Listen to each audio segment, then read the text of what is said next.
ഉന്മാദം മലയാള സിനിമയിലെ പ്രശസ്തനായ എഡിറ്ററായ കിരൺ ദാസ് ആദ്യമായി സംവിധാനം ചെയ്ത സിനിമയാണ് ഉന്മാദം.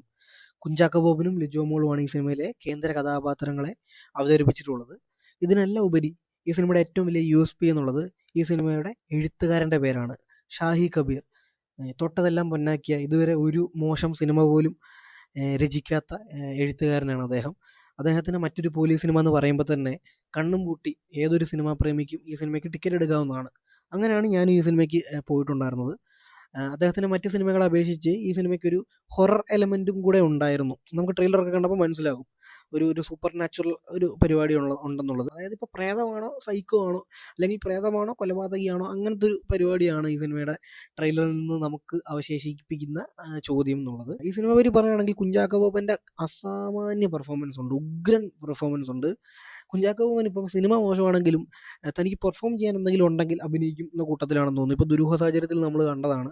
അത് കുഞ്ചാക്കോവിൻ്റെ പെർഫോമൻസ് മാത്രമുള്ള ആ സിനിമയിൽ എന്തെങ്കിലും പറയാനുള്ളത്. ഈ സിനിമയിലും അദ്ദേഹം നന്നായിട്ട്, പ്രത്യേകിച്ച് സെക്കൻഡ് ഹാഫിൽ ഒരു പോയിന്റ് കഴിയുമ്പം പുള്ളിയുടെ ക്യാരക്ടറിന് പിടിവിട്ടു പോകുന്നൊരു അവസ്ഥയൊക്കെ ഉണ്ട്. അത് കുറച്ച് കയ്യിൽ നിന്ന് പോകുന്നൊരു അവസ്ഥയൊക്കെ ഉണ്ട്. ആ സമയത്തൊക്കെ കുഞ്ചാക്കോവൻ, അതായത് പെർഫോമൻസ് കയ്യിൽ നിന്ന് പോയെന്നല്ല, ക്യാരക്ടറിന് ഒരു മാനസികാവസ്ഥ കയ്യിൽ നിന്ന് പോകുന്ന ഇതുണ്ട്. അവിടെ കുഞ്ചാക്കോവൻ തകർത്തിട്ടുണ്ട്. ലിജോ മോൾ എപ്പോഴും ചെയ്യുന്ന പോലെ തന്നെയുള്ളൂ, അധികം പറയാനൊന്നുമില്ല. പുള്ളിക്കാരി എപ്പോഴും ചെയ്യുന്നത് നന്നായിട്ട് ചെയ്യുന്നത് നമുക്കറിയാലോ, അതുകൊണ്ട് തന്നെ നന്നായിട്ട് ചെയ്തിട്ടുണ്ട്. പക്ഷേ ഒരു പുതുമയൊന്നും അവകാശപ്പെടാനുള്ളതില്ല. വേറെ ആർക്കും തന്നെ കാര്യമായി ഒന്നും ചെയ്യാനുള്ളതില്ല. ഇപ്പോൾ ഷാഹി കബീറിൻ്റെ പേരുള്ളത് കൊണ്ടായിരിക്കും ഓരോ സീനിലും വരുന്നത് മെയിൻ ആർട്ടിസ്റ്റുകളാണ്. ഇപ്പോൾ ഒരുപാട് പേരുണ്ട്. കോട്ടയം നസീർ, സാബു മോൻ, സുധീഷ്, അങ്ങനെ ഒരുപാട് പേരുണ്ട്. ഇതിൽ ഇവർക്കൊക്കെ പകരം ഇപ്പോൾ ഷാഹി കബീർ എപ്പോഴും ചെയ്യുന്ന പോലെ അദ്ദേഹത്തിൻ്റെ ഫോഴ്സിലുള്ളത് അല്ലെങ്കിൽ കൂട്ടുകാരായ പോലീസുകാരെ ആരെങ്കിലും പിടിച്ച് അഭിനയിപ്പിച്ചാലും ഒരു മാറ്റം വരുന്നില്ല. കാരണം ഒരു ഇമ്പോർട്ടൻസ് ഉള്ള റോളല്ല ഇതിൽ വേറെ ഒരാൾക്കും ഉള്ളത്. സിനിമയെ പറ്റി പറയാനാണെങ്കിൽ ഈ ഷാഹി കബീറിൻ്റെ തന്നെ റോന്ത്, ഇലവീഴ പൂഞ്ചിറ, നായാട്ട്, ഈ ഒരു മീറ്റർ ഉണ്ടല്ലോ. അതുപോലെ തന്നെ അദ്ദേഹം മീറ്റർ മാറ്റി ചെയ്ത പടമാണ് ഓഫീസർ ഓൺ ഡ്യൂട്ടി. എനിക്ക് ഇഷ്ടപ്പെട്ട പടമാണ്. ഒരു ഒരു എൻ്റർടൈനർ എന്നുള്ള രീതിയിൽ സെറ്റായിരുന്നു. ഉന്മാദം ഒരു ഓഫീസർ ഓൺ ഡ്യൂട്ടി ലെവൽ ആ ഒരു എൻ്റർടൈനറായിട്ടാണ് പിച്ച് ചെയ്തിട്ടുണ്ടായിരുന്നത്. ഇവരുടെ ടീമിന് ഇൻ്റർവ്യൂസ് ഒക്കെ ഞാൻ കണ്ടിട്ടുണ്ടായിരുന്നു. അതിലും അവരങ്ങനെയാണ് പറയുന്നത്. ഷാഹി കബീറിൻ്റെ എപ്പോഴുള്ള സിനിമയിൽ ഡാർക്ക് അല്ല, എൻ്റർടൈനറാണ്, അങ്ങനെയൊക്കെയാണ്. പക്ഷേ ഇത് രണ്ടിനെ നടുക്കുള്ളൊരു അവസ്ഥയായി പോയി. അത് മനഃപൂർവ്വമല്ല, അത് അങ്ങനെ ആയിപ്പോയതാണ്. അതാണ് ഈ സിനിമയിലെ ഏറ്റവും വലിയ പ്രശ്നം. അതായത് അവിടെ എത്തിയില്ല, ഇവിടെ എത്തിയില്ല, റിയലിസ്റ്റിക്കും അല്ല, എന്നാൽ ഒരു നല്ലതായിട്ടുള്ളൊരു എൻ്റർടൈനറും അല്ല. രണ്ടിൻ്റെ നടുക്ക് വിട്ടുപോയ ഒരു ഒരു പരിപ്പുവട ത്രില്ലർ എന്നാണ് ഈ സിനിമയെ പറയാനുള്ളത്.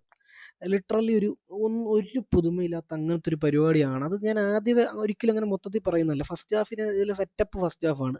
അതായത് ഈ സിനിമയിലെ ക്യാരക്ടേഴ്സിനെയും അതുപോലെ തന്നെ ഇതിൻ്റെ ഒരു പ്ലോട്ടും ഇതിൻ്റെ ഒരു മെയിൻ ഒരു എലമെൻറ്റും ഒക്കെ ഇൻട്രൊഡ്യൂസ് ചെയ്യുന്നതാണ് ഫസ്റ്റ് ഹാഫ്. അതിനെ അങ്ങനെ കുറച്ച് എക്സ്റ്റെൻഡ് ചെയ്തുകൊണ്ട് സ്ലോ ആണ്. ഫസ്റ്റ് ഹാഫ് നല്ല സ്ലോ ആണ്, പക്ഷേ ഒരു ഇൻട്രിഗ്യൂയിങ് ഫാക്ടറുണ്ട്. സെക്കൻഡ് ഹാഫിൽ ഇതിന് പേ ഓഫ് കിട്ടുമെന്ന് നമ്മൾ പ്രതീക്ഷിക്കും. അങ്ങനെയാണ് ഇൻട്രവൽ ആവുന്നത്. അതുകൊണ്ട് തന്നെ ഒരു ഡീസൻറ്റ് പ്ലസ് ഒരു ഫസ്റ്റ് ഹാഫാണ് സിനിമയുടെ. പക്ഷേ സെക്കൻഡ് ഹാഫ് വെറും മോശം. അതായത് നമ്മൾ 80-കൾ 90-കളിലൊക്കെ സിനിമകളിൽ കണ്ടിട്ടുള്ള മോട്ടീവ്, വില്ലന്മാർ, അത് സെറ്റപ്പ്, സ്റ്റേജിങ്, പ്രത്യേകിച്ച് ക്ലൈമാക്സ് ഒക്കെ എന്തൊരു ലോജിക്കില്ലായ്മയാണ്. എന്തൊരു ലോജിക്കില്ലായ്മയാണ്. 6 വർഷമായിട്ടൊരു ഒരു ബിൽഡിങ്ങിന് ഒരു മാറ്റവും വന്നില്ല. 6 വർഷമായിട്ട് പണി നടന്നുകൊണ്ടിരിക്കുന്ന ബിൽഡിങ്ങിന് 6 വർഷമായിട്ടൊരു മാറ്റം വന്നിട്ടില്ല. അതുപോലെ തന്നെ ഇദ്ദേഹം, കുഞ്ചാക്കോൻ്റെ ക്യാരക്ടർ എത്തിപ്പെടുന്ന സാഹചര്യങ്ങൾ, അദ്ദേഹത്തിൻ്റെ ഡിലൂഷൻസ്, അതുപോലെ തന്നെ അതൊക്കെ സത്യമാവുന്ന രീതി, ഇതൊക്കെ ഇതൊക്കെ എന്തൊരു അടിസ്ഥാനത്തിലാണ് കഥ ഇങ്ങനെ സഞ്ചരിക്കാൻ നമുക്കിങ്ങനെ എഴുതാം. കൈ പേനയുണ്ട്, പേപ്പറുണ്ട്, അല്ലെങ്കിൽ ലാപ്ടോപ്പ് ഉണ്ട്, കൈയുണ്ട്. അപ്പം ഇങ്ങനെ കഥ സഞ്ചരിക്കാൻ നമുക്ക് ഇങ്ങനെ എഴുതാം. അല്ലാതെ കൂടുതൽ അതിൽ ഒരു ഡെപ്തും കൊടുക്കണ്ട, ഒന്നും കൊടുക്കണ്ട. ഓഫീസർ ഓൺ ഡ്യൂട്ടിയിൽ അതുപോലെ തന്നെയായിരുന്നു. എഴുത്തിൽ പ്രശ്നങ്ങളുണ്ടായിരുന്നു. കാരണം കഥ ഇങ്ങനെ പോകാൻ വേണ്ടിയിട്ട് ആ ബസ്സിലെ സീനൊക്കെ ഭയങ്കര ലോജിക്കില്ലാത്ത ചുമ്മാ കുത്തിക്കയറ്റിയതാണ്. കഥയൊന്നും അങ്ങനെ മൂവ് ആവാൻ. പക്ഷേ അതിൽ എൻ്റർടൈൻമെൻറ്റ് കോഷ്യൻ്റ് വർക്ക് ആയതുകൊണ്ട് തന്നെ അത് നമ്മൾ ചോദ്യം ചെയ്യപ്പെട്ടില്ല അധികം. അത് കുഴപ്പമില്ല, അങ്ങനെ പ്രശ്നം തോന്നിയില്ല. തള്ളിക്കളയാവുന്ന പ്രശ്നമാണ്. പക്ഷേ ഇതിൽ ഈ എൻ്റർടൈൻമെൻറ്റ് ഫാക്ടറും ഇല്ലാത്തതുകൊണ്ട് തന്നെ നമ്മൾക്കത് ചോദ്യം ചെയ്യപ്പെടും. പ്രത്യേകിച്ച് ഷാഹി കബീറിൻ്റെ സൈഡിൽ നിന്ന് ഇങ്ങനത്തെ ഒരു സിനിമ, ഇങ്ങനത്തെ ഒരു എഴുത്ത്, സിനിമ എന്നല്ല, ഇങ്ങനത്തെ ഒരു എഴുത്ത് പ്രതീക്ഷിച്ചില്ല. പിന്നെ പറയുകയാണെങ്കിൽ മേക്കിങ്ങിനെ പറ്റി പറയുകയാണെങ്കിൽ ടെക്നിക്കലി ഒക്കെ ഒരു ഡീസൻ്റ് ആണ്. മോശമാക്കിയിട്ടില്ല, വളരെ മോശമാക്കിയിട്ടില്ല. പക്ഷേ അങ്ങനെ ഒരു ഒരു ഒരു ഏരിയ പോലും, മുജീബ് മജീദിൻ്റെ മ്യൂസിക് ആണെങ്കിൽ പോലും അത്ര ഉഗ്രനായിട്ടില്ല. ഡയറക്ഷനെ പറ്റി പറയുകയാണെങ്കിൽ കിരൺ ദാസിൻ്റെ ഡയറക്ഷൻ ഒരു മോശമായിട്ടാണ് എനിക്ക് തോന്നിയത്. കാരണം ബേസിക്കലി ശ്രദ്ധിക്കേണ്ട കാര്യങ്ങളൊക്കെ, ഞാൻ പറഞ്ഞില്ല, ഇത് മറ്റേ അധികം ഗിമ്മിക്കൊന്നും കാണിക്കേണ്ട പരിപാടിയല്ല. അതുകൊണ്ട് തന്നെ അതൊക്കെ കുഴപ്പമില്ലാതെ വന്നിട്ടുണ്ട്. പിന്നെ ഫോഴ്സായിട്ട് നമ്മളെ പേടിപ്പിക്കാനുള്ള ശ്രമങ്ങളൊക്കെ ഭയങ്കര അലോസരപ്പെടുത്തുന്നതായിരുന്നു. അതിലുപരി ഈ സിമ്പിളായിട്ട് ശ്രദ്ധിക്കാവുന്ന കാര്യങ്ങളൊക്കെ ഇദ്ദേഹം വളരെ സില്ലിയായിട്ട് വിട്ടിരിക്കുകയാണ്. ഇപ്പോൾ ഉദാഹരണത്തിന് ഈ ബാക്ക്ഗ്രൗണ്ട് ആർട്ടിസ്റ്റുകളൊക്കെ അഭിനയിക്കുന്ന രീതി, അല്ലെങ്കിൽ ചെറിയ ചെറിയ ആർട്ടിസ്റ്റ്. ഇപ്പോൾ ഷാഹിദ് കബീർ ഇതിലൊരു റോൾ ചെയ്തിട്ടുണ്ട്. ഫസ്റ്റ് സീനിൽ പുള്ളി അഭിനയിച്ചിട്ടുണ്ട്, ഒരു ഡയറക്ടറായിട്ട് തന്നെ. പുള്ളി നമ്മൾ കറക്റ്റ് ഒരു ചിപ്സൊക്കെ കഴിക്കുന്നുണ്ട്, പുള്ളി ചിപ്സൊക്കെ കഴിക്കുന്നത് നേരെ ക്യാമറ ഒന്ന് കട്ട് വിളിച്ചാൽ മതിയായിരുന്നു. ഇടയ്ക്ക് ഇങ്ങനെ ക്യാമറ ഒളിക്കണ്ടിട്ട് നോക്കുന്നുണ്ട്, ഇയാൾ കട്ട് വിളിക്കുന്നുണ്ടോ, കട്ട് വിളിച്ച് പഠിച്ച് ചെയ്ത സാധനം നിർത്താമെന്നുള്ള രീതിയിലാണ് പുള്ളി അഭിനയിക്കുന്നത്. അതുപോലെ തന്നെ വേറെ ഇപ്പം ബാക്ക്ഗ്രൗണ്ടിലുള്ള ആർട്ടിസ്റ്റുകളെ കൊണ്ടൊക്കെ ചെയ്യിക്കുന്ന രീതി ശരിയായിട്ടില്ലായിരുന്നു. കാരണം കുറച്ച് പേരൊക്കെ ഉള്ളൂ, വലിയ സംഭവം ഒന്നും. അപ്പോൾ ഈസി ആയിട്ട് ഇവരെ കൊണ്ട് പറഞ്ഞ് ചെയ്യിപ്പിക്കാവുന്നേ ഉള്ളൂ. അപ്പോൾ അതൊക്കെ നെഗ്ലിജൻ്റ് ആയിട്ട് വിട്ടേക്ക്, ഒന്നും കുഴപ്പമില്ല, നമുക്കിതൊന്നും ബാധിക്കുന്നില്ല എന്നുള്ള രീതി വിട്ട പോലെയാണ് തോന്നിയത്. അദ്ദേഹം ഒരു എഡിറ്റർ അല്ലേ, എത്ര തവണ സിനിമ കാണുന്നത്. ഇവർ എഡിറ്റർമാർക്ക് സിനിമ കാണുമ്പോഴത്തേക്ക് ഇവർക്ക് മനസ്സിലാവുമല്ലോ കാരണം ബാക്ക്ഗ്രൗണ്ടിൽ ആരൊക്കെ മറ്റേ മോശമായിട്ട് അഭിനയിച്ചിട്ടുണ്ടെന്നുള്ളത്. എന്നിട്ട് ഇദ്ദേഹം തന്നെ ഒരു സിനിമ സംവിധാനം ചെയ്തപ്പോൾ ഇങ്ങനെ ചെയ്യുമെന്ന് വിചാരിച്ചില്ല. പിന്നെ ഇതേ ഷാഹിദ് കബീർ ലാസ്റ്റ് സീനിലും വരുന്നുണ്ട്, ടൈലന്റ് സീനിലും അഭിനയിക്കുന്നുണ്ട്. പുള്ളി അതിലും അതിൽ പഠിച്ചൊരു ഡയലോഗ് പറയുന്നുണ്ട്.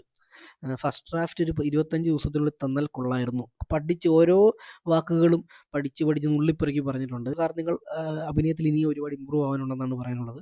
കിരൺദാസ് ഇനിയും പിടിച്ച് അഭിനയിപ്പിച്ചാണെങ്കിൽ എന്തിനാണ് വെറുതെ ഇങ്ങനെ ചെയ്യുന്നത്? ഇത് പണ്ട് ഓണായ പടമാണ്, ജയസൂര്യയെ വെച്ച് പണ്ട് ഇത് സിനിമ ഓണാക്കിയതാണ്. റൈറ്റർ എന്ന പേരിലായിരുന്നു അന്ന് ഈ സിനിമ ഓണായത്. അപ്പം പിന്നെ കഥയിലെ പ്രശ്നങ്ങളൊക്കെ കൊണ്ട് കുറേ നീണ്ടു പോയതാണ്. ഇപ്പം നമുക്ക് ഈ സിനിമ കാണുമ്പോൾ മനസ്സിലാവും അത് എന്തൊക്കെയായിരുന്നു പ്രശ്നങ്ങൾ എന്നുള്ളതൊക്കെ, അപ്പം എന്താണ് നീണ്ടുപോയെന്നുള്ളതും. അപ്പം അന്ന് ഈ സിനിമ നടന്നിരുന്നെങ്കിലും പടം ഹിറ്റാവത്തില്ലായിരുന്നു. ഇത് നീണ്ടുപോയതുകൊണ്ട് മാത്രമല്ല, കാരണം ഇതൊരു 2000 സമയത്ത് ഇറങ്ങിയാലും ഇത് ഹിറ്റാവത്തില്ല. കാരണം അന്നും ഇത് പഴയ കഥയാണ്, ഭയങ്കര ഔട്ട്ഡേറ്റഡ് ആണ്. അപ്പം ആകത്തുക ഫസ്റ്റ് ഹാഫ് ഇഷ്ടപ്പെട്ടു. പിന്നെ അതുപോലെ തന്നെ 1-2 എലമെന്റ് ഉണ്ടായിരുന്നു നന്നാക്കാവുന്നത്. പക്ഷേ ഇഷ്ടപ്പെട്ടതിലും കൂടുതൽ ഇഷ്ടപ്പെടാത്ത കാര്യങ്ങളാണ്. അതുകൊണ്ട് തന്നെ എനിക്ക് ഈ സിനിമ ഒരു ബിലോ ആവറേജ് ആയിട്ടാണ് തോന്നിയത്. ഈ സിനിമയ്ക്ക് എൻ്റെ റേറ്റിംഗ് 2/5 ആണ്.